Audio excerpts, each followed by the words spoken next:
agora mesmo, presta atenção que não é segunda, amanhã, depois do carnaval, mês que vem, no seu próximo aniversário, não, ainda assim, agora mesmo, diz o Senhor, convertei-vos a mim, de todo o vosso coração, e isso com jejuns, com choro e com pranto. Eu quero trabalhar, irmãos, com vocês aqui, o seguinte tema: Deus não quer apenas tocar o seu coração, Deus quer ser Senhor do seu coração.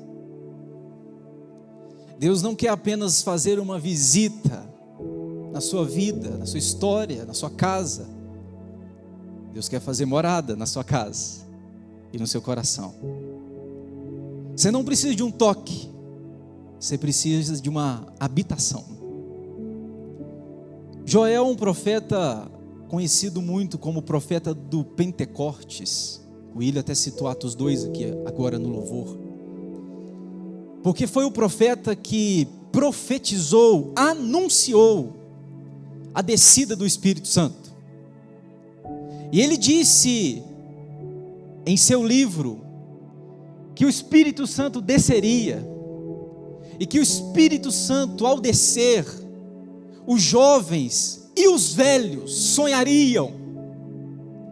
Porque quando nós estamos cheios de Deus, a gente vê a vida de forma diferente.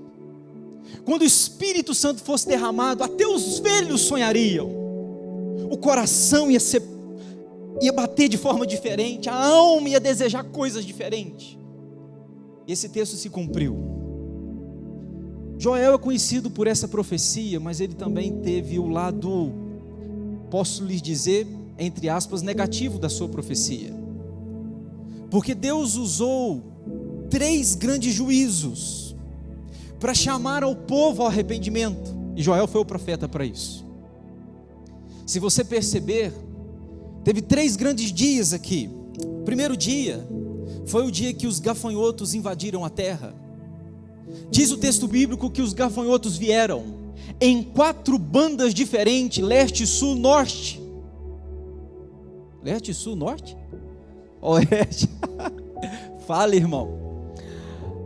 Em 4 bandas diferentes, os gafanhotos vieram e consumiram a plantação. E porque não tinha mais planta, não tinha fruto, e porque não tinha fruto, os gados morriam de fome. E se não tinha gado, o povo não tinha que comer. E o profeta Joel levanta a voz e diz: este é um sinal da ira de Deus, porque vocês não se arrependeram do pecado de vocês. Mas o profeta Joel vai anunciar um segundo ambiente, um segundo dia. É o dia em que viria uma grave fome. E esse segundo dia, o dia do Senhor, diz o texto bíblico, que seria a invasão de um exército da Síria. Deus ia levantar uma turma, um exército, para invadir aquela nação e oprimir aquela nação. É chamado de o segundo dia do Senhor. Mas sabe o que é o curioso? É que tanto o primeiro, os gafanhotos, o segundo, o exército, era na verdade um tipo da terceira ira de Deus. O dia em que Deus ia derramar a sua ira sobre o povo, se o povo não se arrependesse. Era apenas o começo, era uma prefiguração do que Deus faria se não houvesse arrependimento. Eu abro um parênteses aqui para dizer a vocês uma coisa: sempre, a Bíblia tem isso. Quando você olha, por exemplo, tragédias a nível de mundo, pandemias, quando você olha guerras, você está vendo a Rússia guerreando com a Ucrânia, tudo isso são megafones de Deus, chamando o mundo para olhar para si. É como se Deus olhasse para o mundo e gritasse: gente, vocês precisam de mim, quem controla o universo sou eu. E com Joel foi isso. Deus usou exército, Deus usou guerra, Deus usou gafanhoto, para clamar ao povo, para o povo olhar para o Senhor. Você quer trazer a sua ideia a quem foi esse convite? Renata, se você conseguir, vá comigo aí.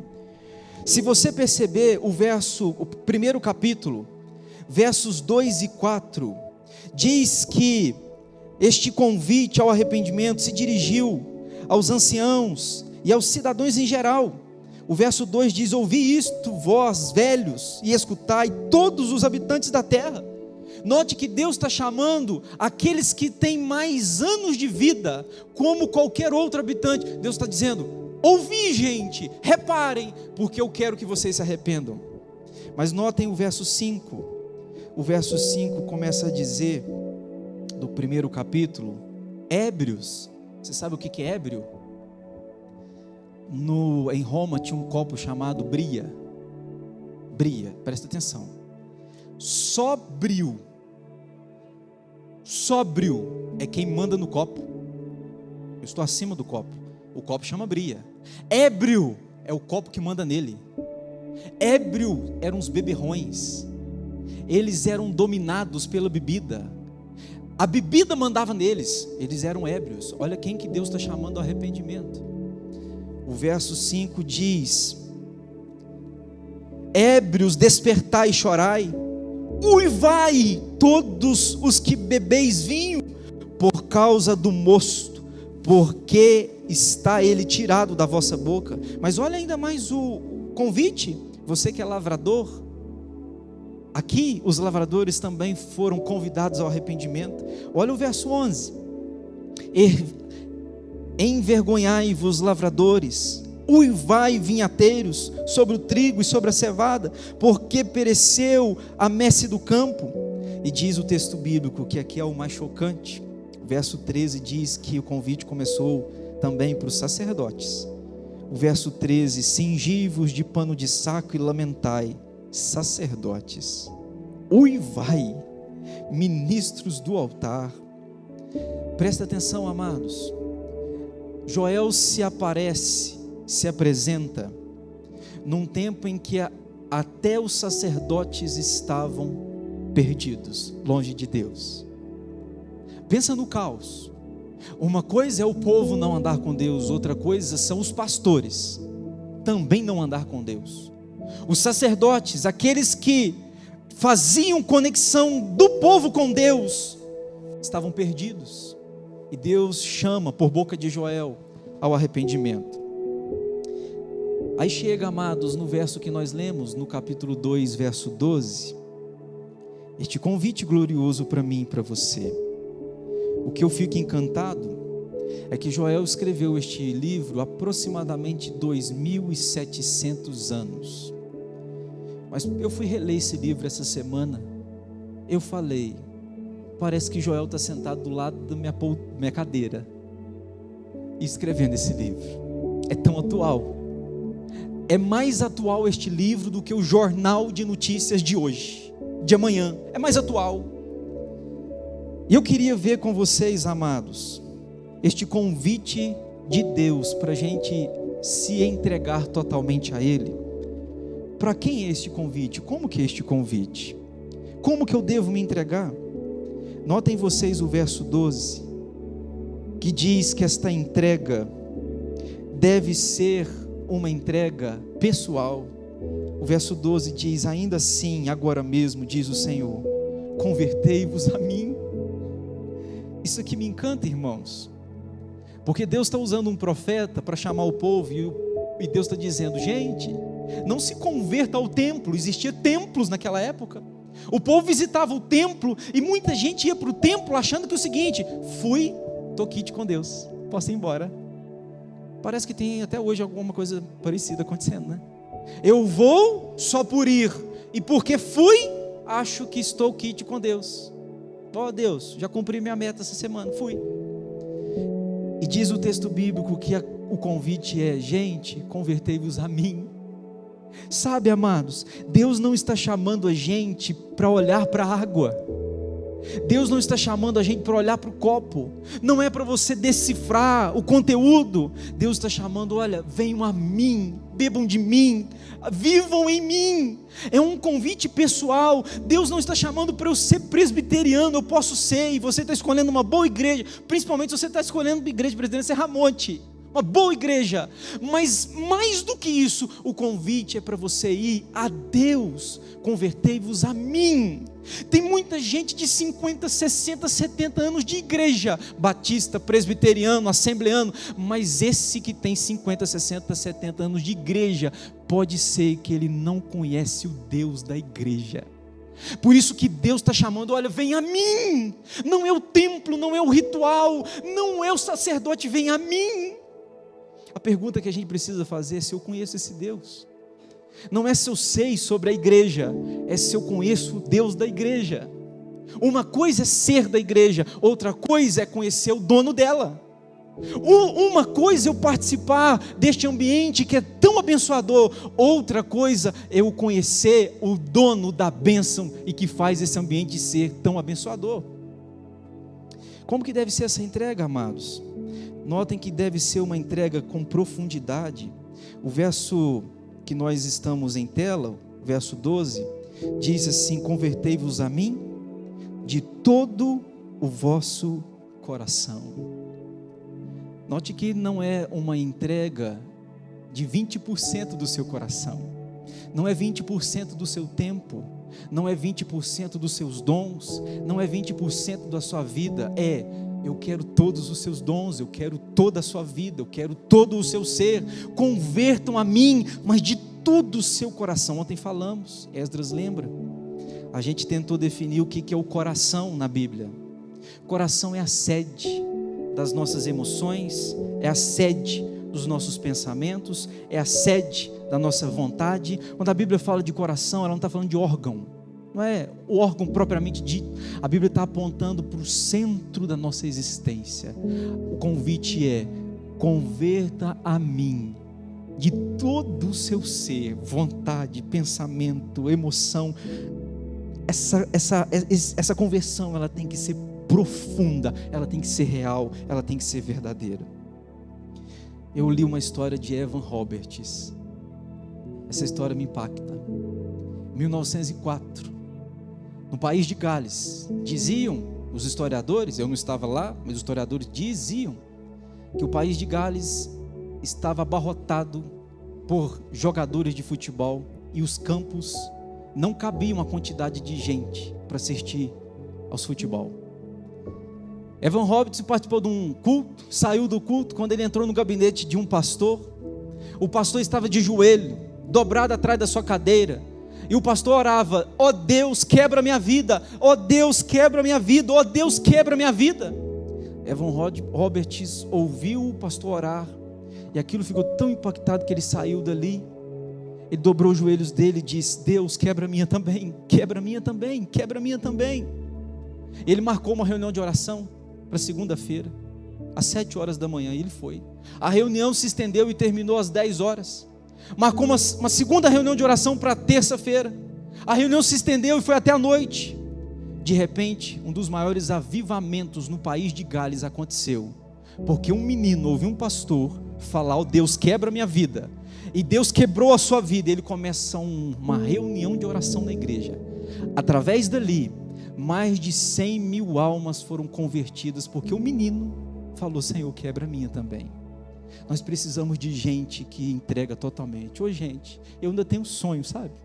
Eu ainda tenho um sonho da pessoa bater na porta da minha casa e falar: pastor, eu preciso da chave da igreja, eu preciso da chave da igreja. Ô meu irmão, para que você precisa da chave da igreja? Eu quero abrir a igreja, porque eu quero entrar, eu quero orar lá, pastor. Eu preciso da chave, eu preciso do templo aberto, eu preciso debruçar em oração, eu preciso dobrar meus joelhos, eu preciso de orar, pastor. O dia em que Deus começar um avivamento é o dia em que Deus vai dar sede a você por coisas dele. A entrega tem que ser profunda, ela tem que ser de todo o coração. Deus não quer conversões superficiais, Deus quer conversões verdadeiras, genuínas.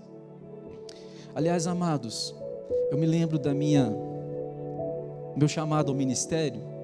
Uma hora eu posso contar a vocês com mais detalhes. Mas era lá, eu estava com 17 anos, 18 anos, cheio de sonhos, desejos. Trabalhava no escritório de café, no Jeronias Araújo, compra e venda de café. Deus começou a pôr um desejo tão grande no meu coração pela Bíblia. Eu queria ler Bíblia. Eu peguei uma Bíblia pequena, eu tenho ela até hoje, eu guardo ela. Ela está velha, surrada. Peguei uma Bíblia pequena, levei para o escritório. Eu pensava: o dia que a gente trabalha e tem momentos de folga durante o trabalho. Todo momento de folga eu vou ler a Bíblia. Aí um dia eu lendo a Bíblia, o Jeronias me pegou lendo a Bíblia.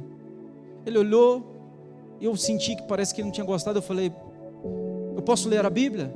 Eu queria ler a Bíblia nos momentos que eu não estiver ocupado. Ele falou: se não te atrapalhar no seu trabalho, você pode ler a Bíblia.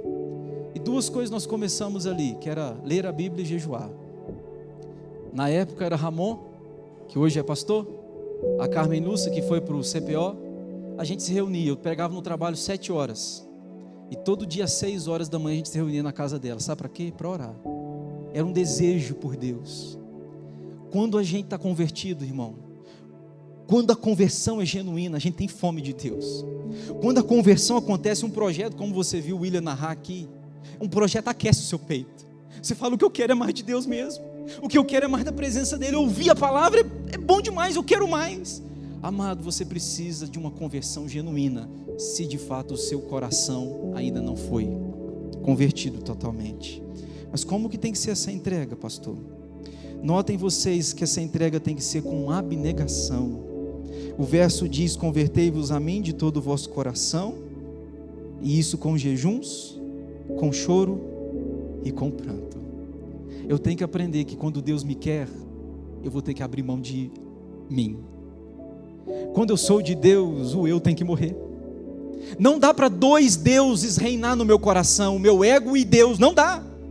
Um tem que morrer, um tem que ser sepultado. Então que seja o meu eu, que seja o meu ego, a minha vontade. Jejum só faz quem tem coragem de matar o seu ego. Se olhar para uma comida saborosa igual aquela que você come, você olhar e falar assim: não, estou com vontade, mas não. Por que não, meu filho? Porque eu tenho mais fome do pão do céu do que este pão da terra que nutre o meu corpo. O pão do céu nutre a minha alma. Só faz jejum quem quer mais de Deus. Como que tem que ser essa entrega? Mas diz o texto bíblico que tem que ser com sentimento, né? Tem que ser com jejum, e tem que ser com choro e com pranto. Eu não vou te fazer uma pergunta, você responde para você. Qual foi a última vez que você chorou? Talvez você pode falar: não sei, chorei ontem, pastor, chorei hoje. Aí eu vou estender a minha pergunta: qual foi a última vez que você chorou por estar na presença de Deus? Qual foi a última vez que você ali, sentado no sofá da sua casa, ou dirigindo o seu carro, você começou a entoar louvores, lágrimas desceu nos seus olhos, você se emocionou porque você pensou na grandeza dele, você pensou no amor dele, você pensou e sentiu a presença dele? Qual foi a última vez que você chorou nesse sentido?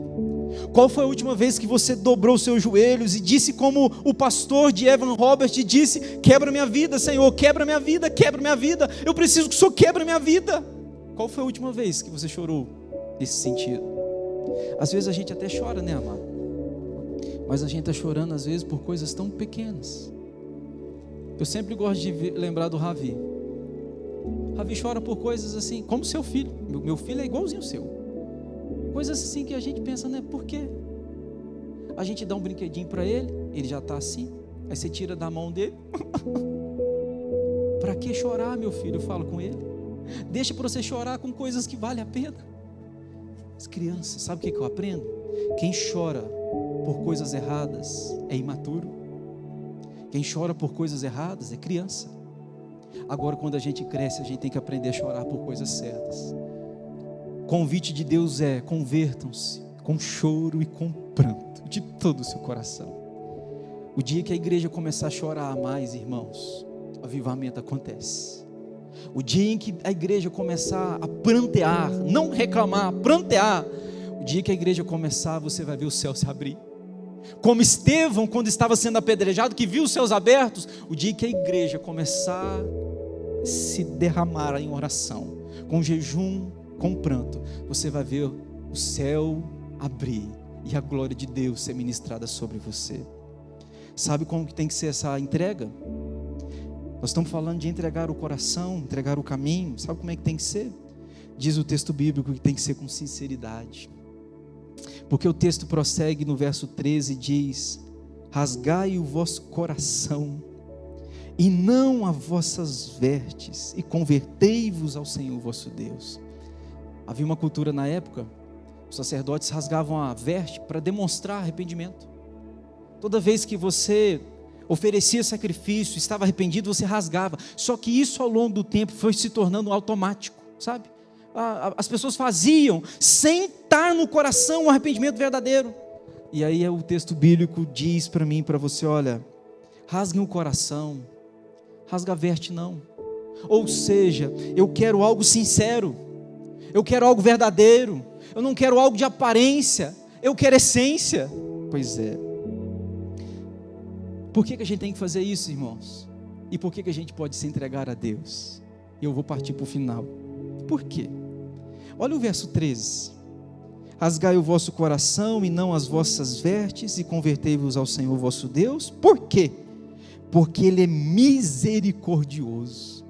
Sabe o que Joel está lembrando o povo? Gente, Deus não vai punir vocês como vocês merecem. O que é misericórdia? É Deus nos poupar daquilo que nós merecemos. Deus, por boca de Joel, está falando: gente, eu sou misericordioso, eu não vou punir vocês como vocês merecem ser punidos. Eu lembro do Cleômenes Anacleto, que já veio aqui na nossa igreja, foi meu professor. E o Cleômenes um dia chegava no seminário. Às vezes nós seminaristas reclamávamos, e um dia um seminarista reclamou, o Cleômenes levantou, e quem conhece ele aqui viu que ele é impetuoso, ele fala rápido, ele fala alto. O Cleômenes levantou da cadeira e diz assim: meu filho, você não sofre 10% do que você deveria sofrer. Meu filho, se não fosse a misericórdia de Deus, você sofreria infinitamente mais do que você está sofrendo. Então dobre o seu joelho e agradeça a Deus, porque você sofre, mas você não sofre como deveria sofrer. Eu poderia ilustrar e dizer a você: amados, nós não sofremos como deveríamos sofrer. E sabe por quê? Por causa da sua misericórdia, que nos poupa, que nos livra, que nos protege. Há mais amor em Deus do que pecado em mim, há mais graça nele do que maldade no meu coração. Então eu tenho que me lembrar: Senhor, eu posso me entregar para Ti, porque o Senhor é misericordioso. O texto ainda vai dizer algumas outras características, eu vou passar rápido. Diz que Deus é compassivo, Deus é tardio em irar-se. A ideia do elástico, Deus demora para irar. Essa coisa que o crente fala assim: eu tenho estupim curto. Tá errado, irmão. O estupim de Deus é longânimo. Ele demora a se irar. Ele se ira, mas ele demora. Ele é tardio em irar. Diz a Bíblia: tardio em irar-se, grande em benignidade, se arrepende do mal. E eu queria terminar dizendo para você: quem deve voltar para Deus? Ô pastor, eu estou aqui, quem de nós precisamos nos entregar para o Senhor? Verso 16: congregai o povo, santificai a congregação, ajuntai os anciãos, reuni os filhinhos e os que mamam, sai o noivo da sua recâmara e a noiva do seu aposento. Sabe o que está chamando aqui? O convite começa pela liderança, a entrega começa pelos líderes. Amados, título de líder, cargo de líder, não nos torna santos, não nos torna melhores, mas nos torna servos, deveria nos tornar. O convite é: convertam-se, e começa pelos líderes. Rasguem o coração, e começa de vocês que têm cargos, que são líderes, que estão na frente do povo. É vocês que o convite começa, é por vocês. Quem deve se voltar? Diz o texto bíblico que os filhos e os que mamam. É interessante que vai lá dos mais velhos até as crianças que ainda mamam. Deus tem interesse em todos. Deus se interessa por aquele de cabelo branco ou já sem cabelo, e Deus se interessa por aquela criancinha que está amamentando no peito da sua mamãe. Deus se interessa. Quem deve se entregar? Diz o verso 16: o noivo deve sair da sua recâmara e a noiva. Aqui é uma coisa legal que a gente podia ter na nossa cultura. Quando um casal casava, ficava um ano, uma espécie de ano sabático. O noivo e a noiva ficavam um ano isentos de contas e isentos de trabalhos. para desfrutar dessa lua de mel? 1 ano.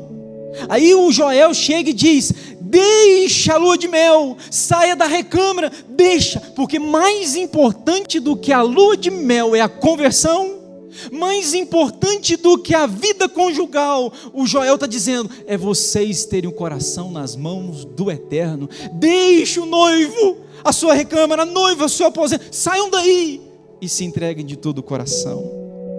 Aí diz o texto bíblico no verso 17,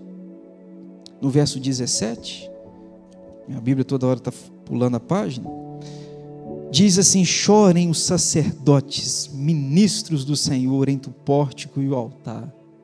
O convite vai para os pastores, para os homens, para as mulheres de Deus, espalhado pela face da terra. Vai para os líderes, vai para a gente que está na frente do povo. E o convite é: chorem sacerdotes, chorem entre o pórtico e o altar, e orem, poupa o teu povo, ó Senhor, e não entregues a tua herança ao opróbrio, para que as tuas nações façam escárnio dele, porque onde dizer entre os povos, onde está o teu Deus? Aí tem a promessa para aqueles que se arrependeram, e para aqueles que se converteram. O verso 18, diz que Deus ia enviar a prosperidade. Lembra do gafanhoto? Veio, consumiu a terra, e porque consumiu a plantação, e porque não tinha plantação, o gado não comia, e porque o gado não comia, o gado morria, e porque não tinha gado, não tinha alimento para o povo. Deus então está dizendo: se vocês se converterem, no verso 18, eu então vou mostrar-me zeloso para com vocês, e eu vou enviar prosperidade a vocês. Se você se converter, o verso 20, eu vou livrar vocês, verso 20, mas o exército que vem do norte, lembra da Síria? A Síria vai vir invadir o povo, mas se vocês se converterem, eu vou poupar vocês das guerras. Ah, irmão, se o Brasil se converter, se o mundo se voltar para Deus, nós não teremos guerras como nós estamos assistindo de camarote, onde homens dão ordens para pessoas morrer. Aliás, não existe guerra saudável, não existe guerra boa, toda guerra é ruim, toda guerra, não importa a razão, toda guerra é ruim, porque toda guerra envolve morte, toda guerra é ruim. Diz o texto bíblico, e Deus ia enviar chuva. O verso 23 diz que: alegrai-vos, pois filhos de Sião, regozijai-vos vosso Deus, porque Ele vos dará em justa medida a chuva, fará descer como outrora a chuva temporânea, a serôdia. Diz ainda o verso 25 que Deus ia restituir. A gente gosta dessa palavra, né? Tem uma canção que canta aí: restitui. Não tem? Não gosto dela não, mas tem.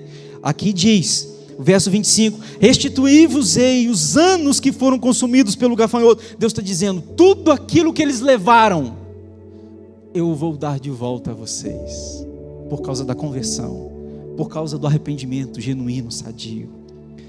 E o mais brilhante, eu termino com essa, é que no verso 27 Deus diz: eu estarei com vocês. Entre outras palavras, vocês terão a minha presença. Amados, uma coisa é ter a bênção, outra coisa é ter o abençoador.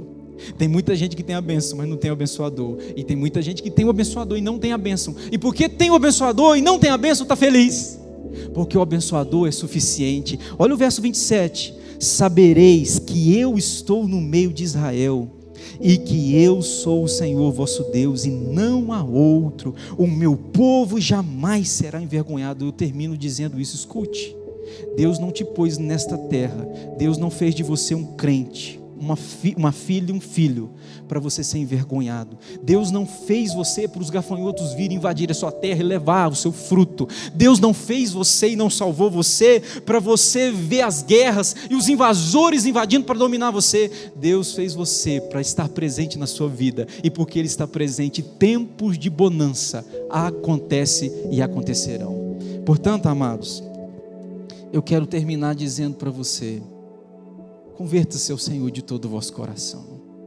Eu não estou chamando você para vir para a igreja presbiteriana. Você pode vir, é uma bênção te receber, mas eu estou te chamando para você se converter de fato e de verdade. Eu estou chamando você para uma conversão sincera, genuína, profunda. É daquele homem, daquela mulher que se encontra de joelho. É gente que não está querendo ficar mais rico apenas, é gente que quer ficar mais cheio de Deus. É gente que tem vergonha, e tem vergonha do seu pecado. É gente que chora, não por coisas banais, mas gente que chora por causa da doce presença do Senhor. Doce presença. Quem visitou o altar, quem entrou no Santo dos Santos, não fica satisfeito com qualquer coisa. Se você já foi lá, eu espero que já tenha ido, não é qualquer coisa que satisfaz você. Não é qualquer coisa. Vamos ficar em pé, vamos cantar mais um louvor, chamar o Tetelestai. A gente canta e a gente vai embora para casa.